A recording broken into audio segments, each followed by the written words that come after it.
সুতরাং আমি মনে করি ক্ষমতায় কে যাবে আমি সেটা বলতে যাব না। আমি শুধু এটুকু বলব, এবার আমরা একটা অত্যন্ত প্রভাবশালী অপোজিশন পাবো। তো এইখানে প্রভাবশালী আপনার কি অপোজিশন। মনে হয় শক্তিশালী অপোজিশন পাবো, কিন্তু এইখানে ভোট কারচুপি হওয়ার কোনো সম্ভাবনা আছে কিনা, বা ভোট নিয়ে ভোটের দিন কোনো এরকম যেটা বিগত সব সরকারের সময় আমরা দেখেছি যে কম বেশি কারচুপি হয়েছে, এবারে এরকম কোনো সম্ভাবনা আপনি দেখেন কিনা? আচ্ছা, এবং ভোট ইতিমধ্যে কারচুপির শোনা গেছে যে অস্ত্র আসছে, অস্ত্র এসেছে, এগুলো কিন্তু আমরা শুনেছি, অভিযোগ এসেছে। না, অস্ত্র দিয়ে এখন ভোট হবে না শুনেন। অস্ত্র আসতেই পারে, সবসময় আসছে। হুম 90% অস্ত্র জমা দেয়নি, তাদের হাতে রয়ে গেছে। এখন সন্ত্রাসী কাজ হইতেই পারে। অনেক শক্তি এনে কাজ করতে পারে। শুধু যে বিএনপি জামাত তা না। বিএনপি জামাতের বাইরেও শক্তি রয়ে গেছে। মনে করেন আওয়ামী লীগ, সেও চেষ্টা করবে নির্বাচনে কোন রকম একটা ভঙ্গুর উপর যায় কিনা। স্বাভাবিক, এটা কিন্তু তার রাজনৈতিক একটা কৌশল থাকতে পারে কিন্তু। এখন অস্ত্র আসছে বড় কথা। বড় কথা হলো কারচুপির কথা আপনি আসছে। অতীতে কারচুপি যেভাবে হয়েছিল তার একটা কারণ ছিল কি?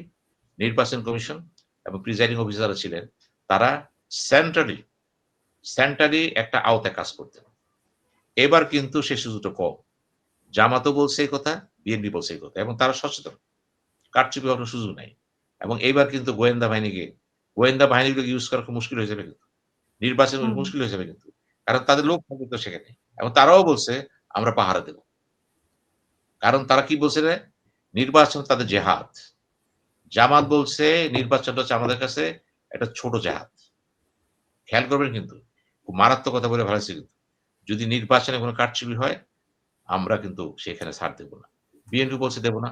সে কারে যেয়ে বলতেছে একেবারে তাহাজ্জুদের নামাজ পড়ে আপনার লাইন ধরবে যেয়ে। জামাত হুম বলতেছে ফজর নামাজ পড়ে চলে যাবে। এগুলি পলিটিক্যাল টক কিন্তু। কিন্তু হুম শোনেন, যতই যান না কেন, ভোটের যে সময়টা আছে, ওই সময় শুরু হবে। এখন শুরুটা কে করবে? সারাদিন তো ভোট দিবেন তো। কেউ আগে যাবে, কেউ পরে যাবে। এখন ব্যাপারটা হচ্ছে এখানে একটা খেলা আছে। ভোটার কত আসতে পারে উপস্থিতি। এবং উপস্থিতি ভোটারদের মধ্যে যদি মনে করেন জামাতের তো কিছু সেট জিনিসপত্র আছে। ওরা যাবেই। ঝড় তুফান দিয়েও যাবে। কিন্তু বিএনপিরও আছে, কিন্তু জামাত ব্যাপারটা কিছু অর্গানাইজড। ওরা যাবে। ওরা ভোট দিবে কিন্তু।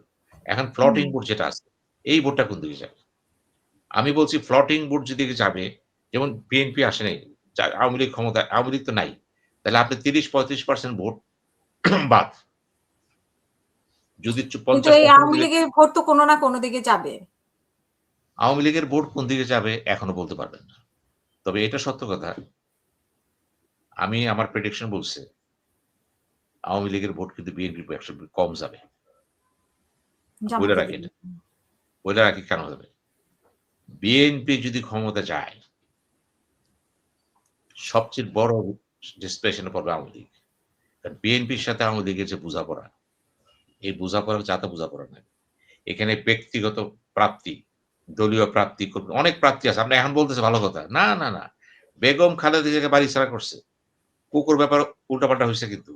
তারা যে দেশ ছাড়া করছে, যেই শক্তি করছে, এগুলো এমনি ভুলে যাবে? এটা শুনেন, এই হিসাব হবে এবং বিএনপির কর্মীদের যে অত্যাচারটা হইছে এগুলো এমনি ভুলে যাবে? এখন বলতেছে ঠিক আছে। নির্বাচনে যখন ক্ষমতায় বসে যাবে, তখনই তার চিন্তা করব, এরাই আমার কি না করছে। আজকে তারেক জিয়া কেন ১৭ বছর বাইরে ছিল? হিসাব সোজা। কাজেই এই হিসাব কিতাব কিন্তু আওয়ামী লীগের সাথে বিএনপির, জামাতের সাথে না কিন্তু। এটা বুঝতে হবে আপনাকে। জামাতের সাথে ছিল কোনটা? তাদেরকে ব্যান করা হয়েছে। তাদের অত্যাচার করছে। সেই অত্যাচার কিন্তু ব্যক্তিগত চেয়ে কিন্তু দলীয় বেশিটা ছিল। ওই সমস্ত অ্যাঙ্গেলে যদি ডিপে যান, অনেকে বলতেছে সিট না। আপনি দেখেন ওই ফরিদপুর, গোপালগঞ্জ ওই সমস্ত বেল্টে ইলেকশন দেখবেন ভোটগুলি কোন দিকে যায়। এখন শেখ হাসিনা কি বলে দিবে তো ভোট দাও? উনি বলে নাই। উনি সেভাবে বলেও লাভ হবে না কিন্তু এখানে। কারণ বাংলাদেশে যারা বসবাস করে তারা জানে যে এখানকার আবহাওয়াটা কি। এই সময়ের মধ্যে দেখেন আওয়ামী লীগের কর্মীদেরকে, পরিবারকে সব উপকার করছে কে? জামাত। চাল, ডাল, তেল দিয়ে সরবরাহ করছে তারা। পাশে দাঁড়াইছে তারা কিন্তু। ওই যে করিল বস্তি, ওই যে কুড়িল বস্তি দেখেছ? করাল বস্তি। ৬৫ ভোটার যখন পুড়িয়া গেল, ওখানে খাবার সরবরাহ করছে কে বিভিন্ন সময়? ওই যে শফিকুর রহমান আরেকজন ডাক্তার। আপনি এগুলি মনে রাখতে হবে যে মানুষের উপকার তারা গেছেন। আপনি কিন্তু আওয়ামী লীগ কর্মীদের অনেক ফ্যামিলিকে উপকার করছেন কিন্তু। ওরা বলবে না কিন্তু। আপনি খেয়াল করবেন, আপনি চাঁদা তুলতেছেন, শক্তি প্রদর্শন করতেছেন, প্রশাসন চালাতে যাচ্ছেন, আর জামাত কি করতেছে? ঠিক ওদের পক্ষে তারা কাজ করে যেতেছে। এই কাজটা করে যাচ্ছে, নীরবে করে যাচ্ছে। যে কারণে জামাত যখনই মিটিং করে, আপনি দেখেন এত লোক, ডিসিপ্লিন, এগুলো একটা ইমপ্যাক্ট আছে কিন্তু। আমি বলছি না যে এগুলি সব না। নীরব একটা সমর্থন চলে আসতেছে কিন্তু। কেন আসতেছে? যত বিএনপি ত্রুটি বেরোবে, জামাত আগায় যাবে। জগৎ আরেকটা খেলা তো এখানে আছে। এটা হলো জাতীয় খেলা কিন্তু। অনেকে মনে করতেছে বিএনপি আর আওয়ামী লীগ হুম, একই গাড়ে বাঁধা। বিএনপি ক্ষমতায় আসলে আওয়ামী লীগ দেশে ব্যাক করবে দ্রুত। জামাত আসলে সময় লাগবে। জামাত সময় লাগবে। তো এই যে সময় লাগবে কেন? এখানেও কিন্তু একটা হতাশা আছে জনগণের কিন্তু। বিভিন্ন অ্যাঙ্গেলে বিশেষ করে যারা ক্ষমতাকে ম্যাটার করে যারা, দেশে বিদেশি হুম, চক্র যারা আছে, তারাও দেখবে কিন্তু। তার চেয়েও বড় কথা আসেন। আমেরিকা কেন জামাতের প্রতি সফট হয়ে গেল? কারণ আমেরিকা চাচ্ছে এই মুহূর্তে ট্রাম্প পলিসি। হুম, বাইডেন পলিসি না যেটা। তাদের পলিসিটা হচ্ছে এই মুহূর্তে ভারতের সাথে আমেরিকার সম্পর্ক বহুভাবে কিন্তু ক্ষত-বিক্ষত হচ্ছে। বিভিন্ন অ্যাঙ্গেল হচ্ছে। বাণিজ্য হচ্ছে, রাজনীতি হচ্ছে, হুম, ইন্টারন্যাশনাল পলিটিক্স হচ্ছে। এই ক্ষেত্রে কিন্তু ট্রাম্প প্রশাসনের যে ইঙ্গিত, নতুন অ্যাম্বাসেডর এসে বলে দিয়েছেন দেখেন। ইঙ্গিতটা কি? তারা চাচ্ছে ভারতের হুম, প্রভাবমুক্ত নির্বাচন এবং দল। সেই দিকে কিন্তু আবার জামাত আগায় আসছে।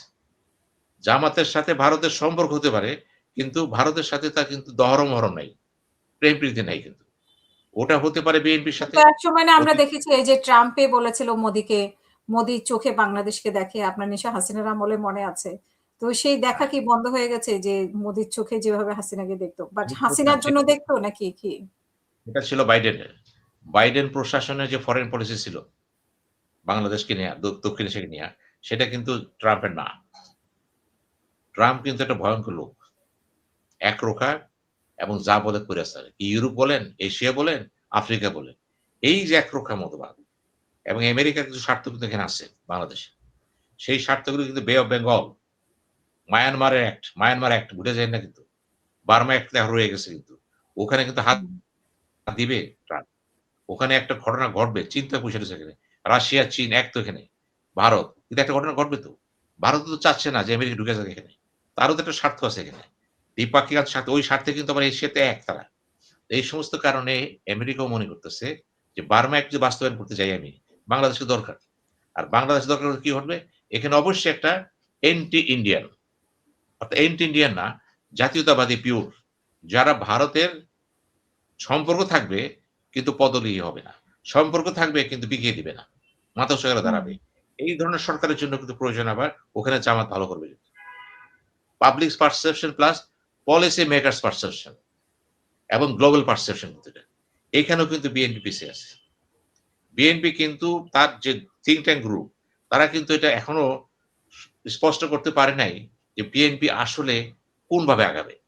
তারাই যে কিন্তু ফরেন পলিসির মধ্যে কথা বলছে না। উনি চুপ এবং তার সাথে যারা ঘুরতেছে এখানে তার সাথে, এখানে এমন কেউই নাই বিএনপি বয়োজ্যেষ্ঠ লোক যারা জিনিসগুলোকে সুন্দর ব্যাখ্যা দিতে পারে। না, এটাও একটা কারণ আছে কিন্তু। কি কারণে তারা যে একে ঘিরে আছে একটা চক্র। লন্ডন থেকে আসছে, ওরাই কিন্তু মেইন এখানে। সব জায়গায় দেখতেছি আমরা। তো বুঝতে হবে আপনাকে যে একটা প্রধান পার্টির চেয়ারম্যান, উনি যখন বক্তৃতা দিবেন, ওখানে জাতীয় পরিষদ ২ জন থাকবেন। তার সাথে কথা বলতে হবে তাকে। আমরা সেগুলো তারা নির্বাচন করতেছে ঠিক আছে। তারপরে তো যাচ্ছে না। জামাতের সাথে যাচ্ছে না। হুম।